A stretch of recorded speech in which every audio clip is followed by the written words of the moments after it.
Hi viewers, welcome back to our channel Latika stories. మీకు కనుక నా స్టోరీ నచ్చినట్లయితే ప్లీజ్ లైక్ చేయండి, షేర్ చేయండి, సబ్స్క్రైబ్ చేయండి.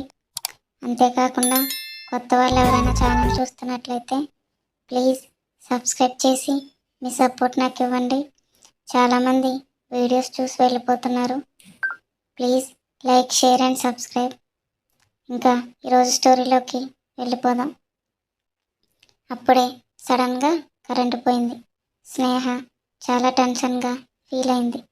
ఇదేంటి, చంపేస్తాడా ఏంటి అని మనసులో అనుకుంది. కానీ సిద్ధు క్యాండిల్ వెలిగించి స్నేహ హ్యాండ్ పట్టుకున్నాడు. స్నేహ ఉలిక్కిపడి ఏంటండి ఇది అని హ్యాండ్ విసురుగా వెనక్కి తీసుకుంది. హలో మేడం, మీరు అనుకున్నట్టు ఏం జరగదు ఇక్కడ. ముందు ఈ వాటర్ తీసుకో, వచ్చేలా కూర్చో అని అన్నాడు యాంగ్రీ బర్డ్. స్నేహకి కొంచెం రిలీఫ్ అనిపించింది. చెప్పండి, ఏంటి విషయం అని నేరుగా అడిగింది. సిద్ధు కొంచెం టెన్షన్గా వెయిట్ చెయ్యి, చెప్తాను పవర్ రాని అని అన్నాడు. అలాగే, కానీ నాకు ఆకలిగా ఉంది అంది స్నేహ. ఓకే, అక్కడ ఉన్న ఫ్రూట్స్ ఉన్నాయి, వెళ్ళి తిను అన్నాడు. దానికి స్నేహ నెమ్మదిగా అమ్మో లేదు, నాకు చీకటంటే చాలా భయం, నేను వెళ్ళను అని అంటుంది. సిద్ధు చిరాగ్గా అంటే ఏంటి, ఇప్పుడు నేను వెళ్ళి తెచ్చివ్వాలా? తప్పదు అన్నట్టు ఒక చూపు చూసింది. వెళ్ళి తెచ్చి ఇచ్చాడు సిద్ధు. స్నేహ తింటూ మీకు కావాలా అంది సిద్ధుతో. అవసరం లేదు, నువ్వు కానివ్వు అన్నాడు వచ్చిరాని నవ్వుతో. స్నేహ తినేసి అలాగే సోఫాలో పడుకుంది. కాసేపు తరువాత కరెంట్ వచ్చింది. కానీ స్నేహ అంత ప్రశాంతంగా నిద్రపోతుంటే నిద్ర లేపడానికి సిద్ధుకు మాత్రం మనసు రాలేదు. ఫ్యాన్ ఆన్ చేసి సిద్ధు కూడా అలాగే సోఫాలో కూర్చొని కళ్ళు మూసుకున్నాడు. దాదాపు టైం రాత్రి 2:01 అవుతుంది. అప్పుడు మెలకు వచ్చింది స్నేహకి. ఎదురుగా చూస్తే సిద్ధు బాగా నిద్రపోతున్నాడు.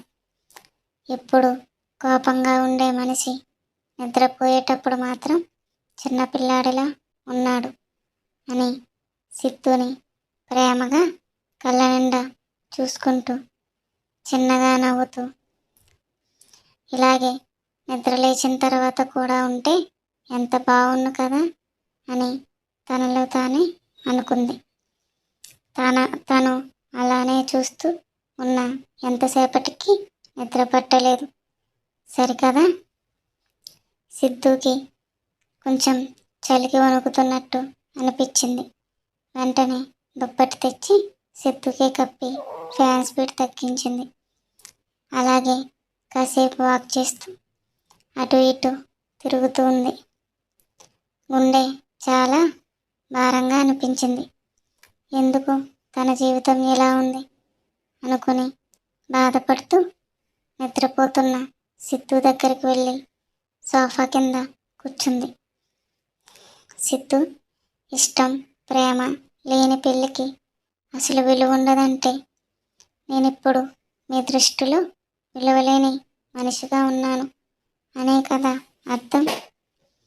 అంత ఇష్టం లేనప్పుడు ఎందుకు బలవంతంగా నన్ను పెళ్లి చేసుకున్నారు? మీ మనసులో ఏముందో తెలుసుకోవడం చాలా కష్టం. పోనీ నా మనసేమో మీకు అర్థం కాదు. నన్ను ఎలా బాధ పెట్టడానికి పెళ్లి చేసుకున్నారా చెప్పండి అని ఏడుస్తూ అక్కడే కూర్చొని అలాగే నిద్రపోయింది. ఉదయం సిద్ధుకి మెలకు వచ్చి మీద దుప్పటి ఉండడం గమనించి కింద చూశాడు. స్నేహ అలానే కింద నిద్రపోతుంది. సిద్ధు దుప్పటి విసిరికొట్టాడు తన మీదకి. స్నేహ వెంటనే నిద్రలేచి చూసింది కోపంగా ఉండే సింహాన్ని. లేచి సోఫాలో కూర్చుంది. సిత్తు చాలా చాలా కోపంగా, స్నేహ, అసలు విషయం మాట్లాడటానికి ఇక్కడికి తీసుకుని వచ్చాను, కానీ కుదరలేదు అంటాడు.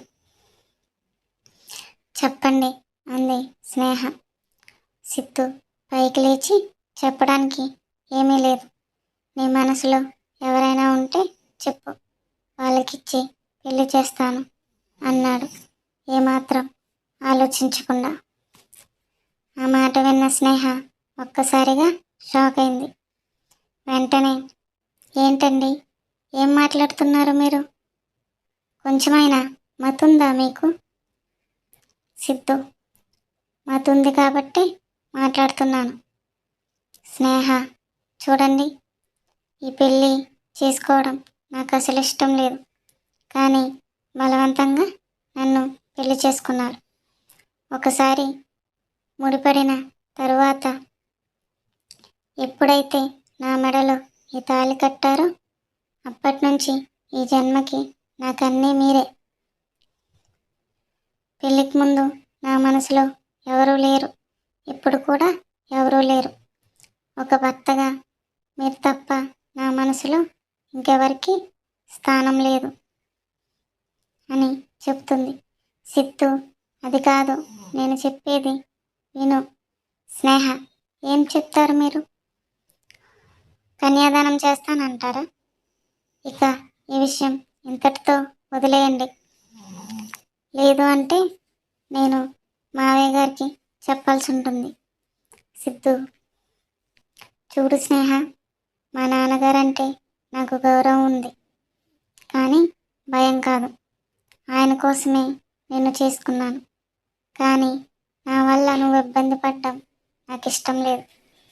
అందుకే నీ జీవితం ఇక నుంచైనా సంతోషంగా ఉండేలా ఈ అవకాశం ఇస్తున్నాను అని అన్నాడు. స్నేహ కోపం, బాధ కలిపి, మీ అంత గొప్ప హృదయం నాకు లేదు. అసలు మీ గురించి మీరు ఏమనుకుంటున్నారు చెప్పండి. మీరు ఏం చేసినా అడిగేవారు లేరానా? సిత్తు, ఏంటే నోరులేస్తుంది?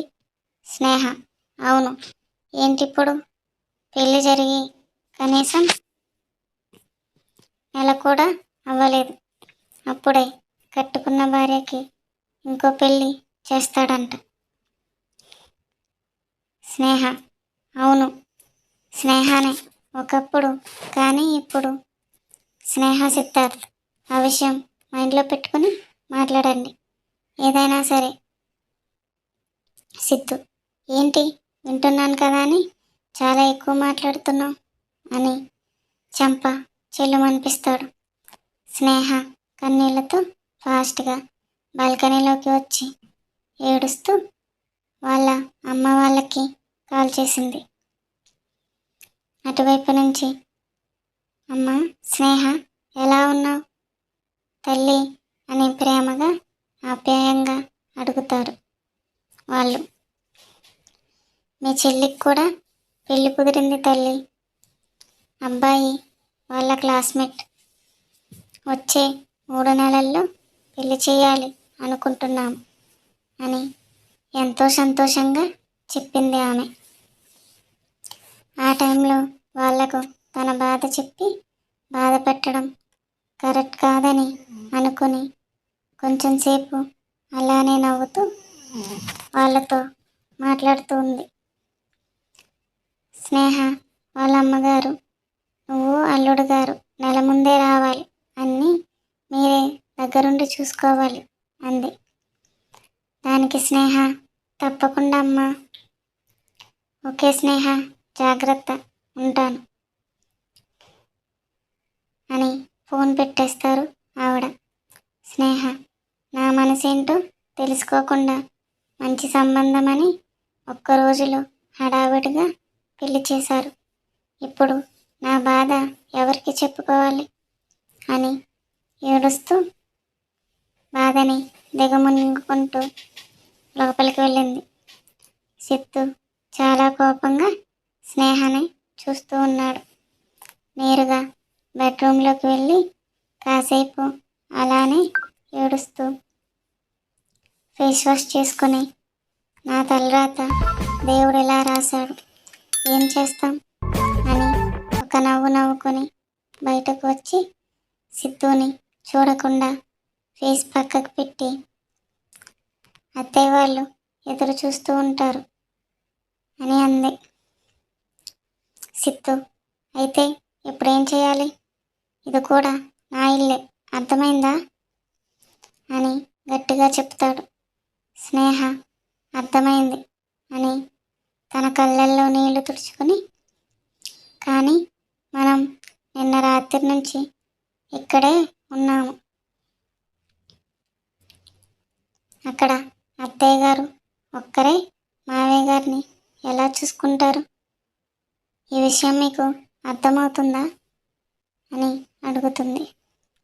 సిద్ధు మనసులో, పర్లేదు, మా అమ్మ నాన్న గురించి బాగానే ఆలోచిస్తుంది అని అనుకున్నాడు మనసులో.